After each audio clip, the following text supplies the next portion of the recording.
சும்மா முருங்கக்கீரை கொடுத்தா சாப்பிட்றதே இல்லைங்க. சரி என்ன பண்ணலான்னு யோசனை பண்ணிகிட்டு இருக்கும்போது, சரி நம்ம ராகி வடை சுட்டு கொடுத்தோம்னா சாப்பிட்டுக்குவாங்க அப்படின்ட்டு நிறைய கீரை உருவிட்டு வந்து நல்லா தண்ணியில் அலசிட்டு நல்லா உதறி விட்டுட்டு தண்ணியில் அலசிங்க உருவி, அதுக்கப்புறமா தனியாக எடுத்து வச்சாச்சுங்க. ஒரு 1/2 கிலோக்காட்ட ராகி மாவு இருந்துச்சுங்க வீட்ல. அதையும் எடுத்து நல்லா சலிச்சு எடுத்துட்டு, 1 கப்பு அரிசி மாவுங்க. அப்புறம் பார்த்தீங்கன்னா கொஞ்சமாக உப்பு, சோடாப்பு கொஞ்சம் போட்டுக்கலாம், பேக்கிங் சோடா, பெருங்காய பவுட்ரு கொஞ்சம் போட்டுக்கலாம்.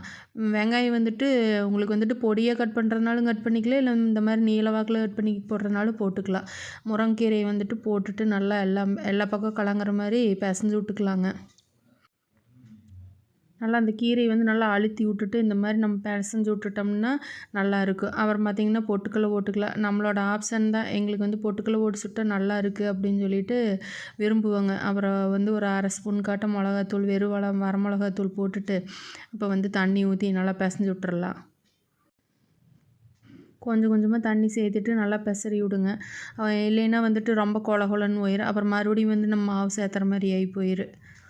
பெனஞ்சு விட்டுட்டு அதுக்கப்புறம் ஒரு 5, 6 பச்சை மிளகாயை ரவுண்டாக கட் பண்ணி போட்டுட்டு, ஒரு கட்டை பூண்டை வந்துட்டு நல்லா வந்துட்டு அம்மியில் வச்சு தட்டி எடுத்துகிட்டு வந்து அதையும் போட்டு கலக்கிட்டோம்னா சும்மா அட்டகாசமாக இருக்குது. இந்த பதத்தில் வந்துட்டு நாம் வந்துட்டு போட்டோம்னா ருசியாக இருக்குங்க. இப்படியே வந்துட்டு எண்ணெய் காஞ்சதுக்கப்புறமா கொஞ்சம் கொஞ்சமாக கிள்ளி விட்டுட்டோம்னா ராகி வடை வந்து நல்லா பொறுன்னு ருசியாக இருக்கும் பார்த்துக்குங்களேன். நாங்கள் இப்படித்தான் சுடுவோங்க. இப்படி சுட்டால் வந்துட்டு எல்லாருமே விரும்பி சாப்பிடுவாங்க. நல்லா வெந்து மேலே வந்ததுக்கப்புறமா தான் நம்ம வந்துட்டு கிளறி விடணுங்க. மை கொதிக்காமல் இருக்குது இல்லைங்க, அதை வச்சு கிளறி விட்டோம்னாலே வந்துட்டு நல்லா அது உடஞ்சி வந்துருங்க. நல்லா மொறுன்னு எண்ணெய் இது அடங்கினதுக்கப்புறமா தான் எடுக்கணும். அப்போ தான் வந்துட்டு வதவதப்பு இல்லாமல் வரும். நல்லா மொறுன்னு ருசியாக இருக்கும் பார்த்துக்கோங்களேன். இப்போ வந்து எடுத்து நம்ம ஒரு பிளேட்டில் மாற்றி வச்சிடலாம்.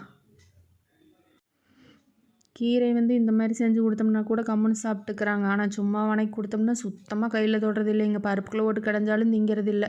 அதனால தான் இந்த வேலை பண்ணி போட்டேங்க.